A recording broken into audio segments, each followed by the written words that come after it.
Baik, Assalamualaikum warahmatullahi wabarakatuh. Perkenalkan, nama saya Iis dengan NIM 2023 1880105. Di sini saya izin untuk mempresentasikan PPT Ujian Proposal Blok Metodologi Penelitian saya yang berjudul Hubungan Tekanan Akademik dengan Perilaku Perundungan pada Santri Pondok Pesantren Al-Mizan Lamongan.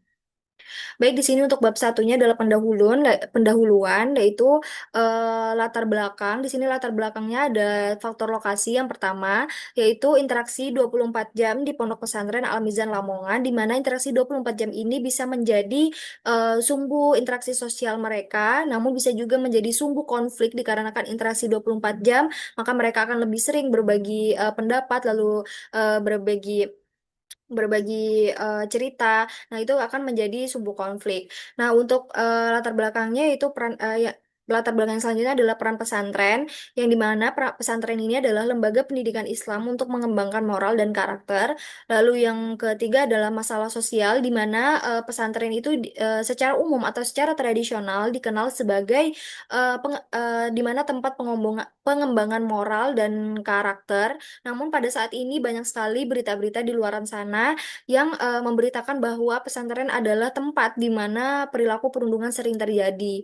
Nah, ini akan menjadi latar belakang penelitian ini. Nah, untuk yang selanjutnya adalah latar belakang dari penelitian terdahulu adalah data Komisi Perlindungan Anak Indonesia 2024, yaitu menyebutkan 35% kekerasan terjadi di lingkungan pendidikan dan 48%-nya kasus bunuh diri dari anak berasal dari lingkungan yang sama.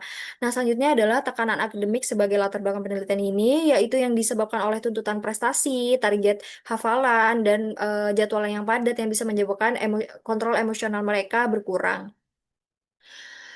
Nah, selanjutnya adalah rumusan masalah. Dari penelitian ini adalah saya mengambil 4 rumusan masalah, yaitu bagaimana tingkat tekanan akademik yang dialami santri, lalu bagaimana gambaran perilaku perundungan pada santri, lalu apakah terdapat hubungan antara dua variabel tersebut, lalu seberapa kuat hubungan antara tekanan akademik dan perilaku perundungan. Nah, untuk tujuan penelitiannya adalah untuk mengetahui tingkat tekanan akademik yang dialami santri Pondok Pesantren Al-Mizan, lalu untuk mengetahui gambaran perilaku perundungannya, lalu untuk menganalisis hubungan antara tekanan akademik dan perilaku perundungan, lalu untuk mengetahui arah hubungan antara tekanan akademik dan perilaku perundungan ini apakah ke arah yang negatif atau ke arah yang positif. Nah, untuk manfaat penelitiannya adalah manfaat teoretis dan manfaat praktis. Untuk manfaat teoritisnya adalah mengembangkan kajian psikologi pendidikan terkait pengaruh faktor akademik terhadap perilaku sosial di asrama. Nah, untuk manfaat praktisnya sendiri, saya mengambil dua manfaat praktis. Yang pertama untuk kesehatan dan yang kedua adalah untuk pemerintah. Nah, untuk kesehatan sendiri adalah menjadi data pendukung upaya promotif dan preventif kesehatan mental remaja. Lalu yang untuk pemerintahnya adalah dasar penyusunan program pencegahan perundungan yang terintegrasi dengan kesejahteraan psikososial santri. Lalu yang bab duanya adalah tinjau pustaka. Di tinjauan pustaka saya membahas 3 hal. Yang pertama tekanan akademik, perilaku perundungan, dan hubungan. Untuk tekanan akademik sendiri adalah didefinisikan sebagai beban psikologis akibat tuntutan belajar dan ekspektasi pencapaiannya yang sangat tinggi. Lalu untuk tekanan akademik ini bisa disebabkan oleh beberapa faktor seperti faktor tugas yang banyak, tekanan ujian, lalu persaingan nilai, dan manajemen waktu yang buruk. Nah, untuk tekanan akademik ini nanti akan menyebabkan beberapa respon seperti respon fisik, yaitu seperti sakit kepala, sakit perut, maupun eh, ingin melakukan pemberontakan. Lalu untuk respon psikologisnya yaitu kecemasan, rasa sedih, lalu rasa ingin memberontak tadi, lalu rasa ingin meluapkan emosi terhadap orang lain. Nah, untuk perilakunya adalah perilaku perundungan tersebut, yaitu bisa melakukan kekerasan terhadap temannya atau orang lain, lalu ingin melakukan meluapkan emosinya terhadap orang lain dengan cara melakukan perundungan tersebut. Nah, untuk pembahasan berikutnya adalah perilaku perundungan. Jadi, perilaku perundungan ini didefinisikan sebagai penindasan sengaja oleh pihak yang lebih kuat secara terus-menerus. Nah, untuk perilaku perundungan ini itu akan bentuk-bentuknya seperti bentuk fisik, yaitu bisa bisa melakukan kekerasan seperti mendorong kepala, lalu menarik rambut, lalu pemukulan, mencubit, dan lain-lain. Dan untuk perilaku verbalnya seperti melontarkan kata-kata yang jorok atau kata-kata yang kurang mengenakan bagi korban, lalu mengejek korban, lalu menyebarkan aib atau kejelekan korban. Nah, itu verbal dan non-verbalnya seperti ya seperti fisik itu tersebut. Lalu untuk perilaku perundungan ini bisa disebabkan oleh beberapa faktor seperti faktor pengaruh teman sebaya, seperti faktor teman-temannya kurang pertemanannya kurang baik. Lalu untuk pola asuh keluarga yang mungkin kurang memperhatikan sikap atau perilaku anaknya. Lalu ada kurangnya pengawasan dari ustadz ustazah di sana atau dari orang tua juga kurang pengawasan dan kontrol diri yang rendah dari diri santrinya sendiri. Nah, pembahasan selanjutnya adalah hubungan di antara tekanan akademik dan perilaku perundungan tersebut. Nah, hubungan tekanan akademik itu akan memicu gangguan emosional seperti kecemasan. Nah, kecemasan atau gangguan emosional itu sendiri nanti akan menjadi penghubung yang meningkatkan resiko keterlibatan santri dalam perilaku perundungan. Nah, untuk bab tiganya adalah kerangka konseptual dan hipotesis penelitian. Nah, kerangka konseptualnya itu sendiri adalah dimulai dari faktor-faktor yang bisa menyebabkan tekanan akademik. Nah, faktor-faktor yang akan menyebabkan tekanan akademik ini adalah faktor akademik seperti tuntutan nilai, beban tugas yang banyak, lalu hafalan yang sangat banyak, lalu jadwal pesantren yang sangat padat. Nah, untuk faktor sosialnya seperti ekspektasi guru, ekspektasi orang tua, lalu seperti kurangnya pengawasan, lalu kompetisi antara antara siswa atau santri.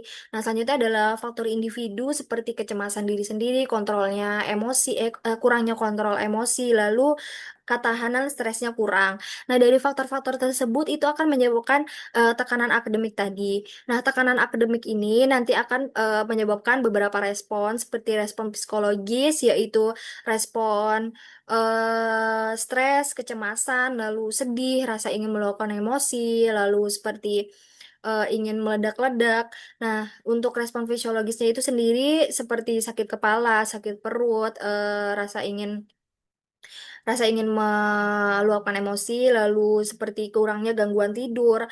Nah, respon perilaku bisa seperti kekerasan, perundungan, atau rasa ingin meluapkan emosi atau ingin melakukan kekerasan terhadap orang lain.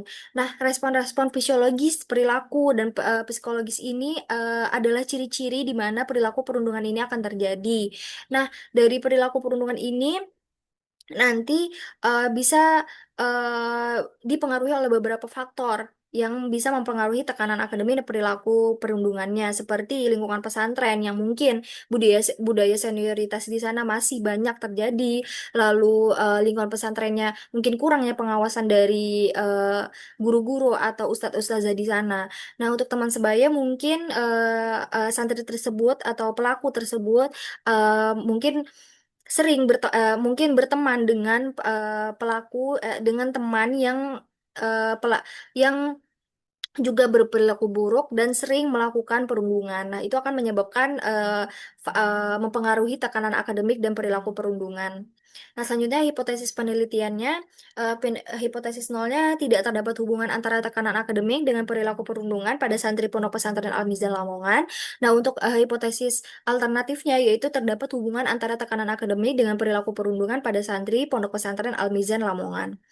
Nah, jenis dan rancangan penelitiannya di sini saya mengambil jenis penelitian observasional analitik dan rancangan penelitian potong lintang atau cross seksional. Di sini saya memilih jenis dan rancangan penelitian tersebut adalah karena di sini saya penelitiannya tidak eksperimental. Lalu untuk ketepatan waktu dan untuk ketepatan penelitian saya memilih observasional analitik dan cross seksional di mana penelitiannya itu penelitian tersebut dilakukan pada waktu yang sama, lalu diisi sendiri oleh responden. Lalu untuk populasi dan sampelnya di sini populasinya adalah seluruh santri yang aktif mengikuti kegiatan pembelajaran di Pondok Pesantren Al Mizan Lamongan. Nah, untuk sampelnya adalah bagian dari populasi yang memenuhi kriteria inklusi dan eksklusi yang nanti akan saya jelaskan untuk mewakili gambaran hubungan tekanan akademik dengan perundungan. Nah, untuk besar sampelnya di sini saya menghitung menggunakan rumus Lamshaw, yaitu rumusnya tersebut adalah N sama dengan Z dikali P dikali dalam kurung satu kurang P, lalu dibagi atau per D. Nah, untuk N-nya itu adalah jumlah sampel minimal, lalu Z-nya itu adalah tingkat kepercayaan 95%, yaitu 1,96, dan P estimasi proporsi kejadian dalam populasi, dan Q 1 kurang 4, 1 kurang P, dan D tingkat ketelitian atau margin of error yang diinginkan. Di sini saya mengambil D-nya adalah 0,1.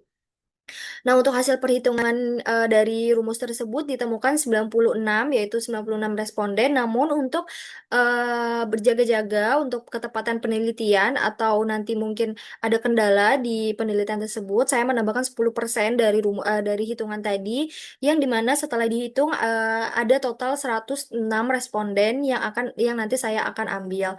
Nah, untuk teknik sampelnya di sini saya mengambil sampel random sampling, yaitu pasiennya yaitu respondennya tidak yaitu respondennya anonim, yaitu penelitiannya anonim, tidak diketahui datanya, Mbak. Maka saya mengambil simple random sampling. Lalu untuk kriteria restriksinya di sini, untuk inklusinya di sini saya mengambil santri yang terdaftar aktif di pondok pesantren. Lalu keduanya bersedia menjadi responden penelitian. Lalu yang ketiga mampu mengisi kuesioner secara mandiri. Nah, untuk kriteria eksklusinya di sini saya mengambil santri yang tidak hadir dalam penelitian yang sedang berlangsung. Lalu santri yang menolak berpartisipasi dalam penelitian. Lalu kuesioner yang tidak diisi lengkap dan tidak dapat dianalisis sehingga penelitian penelitian akan terganggu. Lalu yang selanjutnya adalah klasifikasi variabel. Nah, klasifikasinya di sini terbagi menjadi dua, yaitu variabel bebasnya tekanan akademik dan variabel terikatnya, yaitu perilaku perundungan. Nah, definisi dari operasional variabel di sini, variabelnya di sini adalah tekanan akademik dan perilaku perundungan tadi. Tekanan akademik ini didefinisikan sebagai tekanan psikologis yang dialami santri sebagai akibat dari tuntutan akademik di lingkungan pondok pesantren yang meliputi tuntutan belajar, beban tugas, dan tekanan evaluasi akademik tadi. Nah, untuk cara pengukurannya nanti akan diukur menggunakan kuesioner skala tekanan akademik yang diisi sendiri oleh respondennya. Lalu hasil ukurnya nanti akan seperti skor total tekanan akademik yang dikategorikan menjadi rendah, sedang, dan tinggi. Nah, untuk skala datanya ordinal. Nah, untuk variabel selanjutnya adalah perilaku perundungan, yaitu didefinisikan sebagai perilaku agresif yang dilakukan secara sengaja oleh santri terhadap santri lain, baik secara fisik, verbal, maupun nonverbal, yang berpotensi menimbulkan ketidaknyamanan atau kerugian pada korban. Dan cara pengukurannya sama dengan variabel tekanan akademik, hasil ukurnya juga sama nanti. Lalu skala datanya juga akan sama, yaitu akan ordinal. Lalu untuk metode penelitiannya di sini saya melakukan kuesioner terstruktur dengan skala Likert yang diisi oleh responden sendiri, di mana skala Likertnya dari 1 sampai 5, yang dari tidak setuju sampai sangat setuju. Nah, untuk kuesionernya itu sendiri nanti akan terbagi menjadi dua kuesioner. Yang pertama, kuesioner untuk tekanan akademik yang digunakan untuk menilai tingkat tekanan psikologi santri, dan dan kuesioner perilaku perundungan untuk mengidentifikasi tindakan agresif santri. Nah, masing-masing kuesionernya itu ada 8 pertanyaan yang nanti akan diisi oleh responden. Nah, untuk pengisian metodenya nanti akan diisi secara mandiri oleh responden, tidak dibantu atau dipengaruhi oleh orang lain. Nah, untuk lokasi dan waktu penelitiannya adalah di Pondok Pesantren Al Mizan, Kabupaten Lamongan, Jawa Timur, Indonesia. Lalu waktunya sekitar bulan Desember 2026. Nah, untuk bagian alur penelitiannya, di sini yang pertama-tama saya akan melakukan identifikasi masalah di luaran sana, seperti pesantren, terutama pesantren Al-Mizan Lamongan. Lalu, setelah mengidentifikasi masalah, saya akan mencari studi literatur yang mirip dengan penelitian saya. Nah, selanjutnya, eh, saya akan melakukan penyusunan kerangka konseptual yang berada yang ada di proposal nanti. Lalu, saya akan menyusun instrumen penelitian seperti proposal. Lalu, proposal atau kuesioner tadi. Lalu, saya akan melakukan uji validitas dan reliabilitas instrumennya dan melakukan perizinan penelitian di Pondok Pesantren Al-Mizan Lamongan.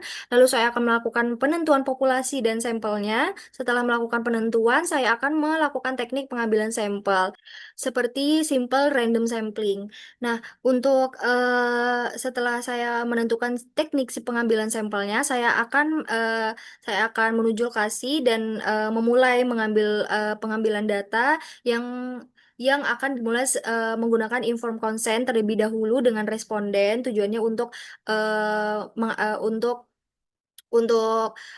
membagi kriteria eksklusi dan inklusinya tadi. Lalu setelah inform consent dan respondennya setuju dengan penelitian saya akan memulai pengumpulan data dengan membagikan kuesioner dan meminta responden untuk mengisi kuesioner tersebut eh, dengan syarat-syarat yang yang akan saya sampaikan kepada respondennya. Lalu setelah pengumpulan data, saya akan memeriksa kembali kelengkapan dan kelengkapan kuesionernya dan saya akan memulai pengolahan data. Nah, setelah saya memulai pengolahan data, saya akan melakukan analisis data dan melakukan interpretasi hasil penelitian di laporan nanti saya akan lakukan. Lalu selanjutnya adalah penarikan kesimpulan dan memulai penyusunan data. Sini saya akan melakukan editing tujuannya untuk mengetahui kelengkapan dan ketepatan penelitian, lalu melakukan coding. Di sini saya akan memberikan kode di setiap jawaban yang sudah diisi oleh responden tadi, lalu melakukan dan memasukkannya pada program komputer yaitu entry data dan melakukan cleaning. Nah, cleaning ini digunakan untuk memastikan tidak ada kesalahan atau kelengkapan data yang sudah saya kumpulkan tadi. Nah, untuk analisis datanya di sini analisis univariat ini dilakukan untuk mengevaluasi karakteristik responden dan tingkat tekanan akademik lalu perilaku perundungan. Nah, untuk analisis bivariatnya ini nanti saya akan mengevaluasi hubungan tekanan akademik dan perilaku perundungannya. Baik, mungkin itu saja yang bisa saya sampaikan terkait PPT ujian proposal blok metodologi penelitian saya. Selebihnya mohon maaf dan terima kasih.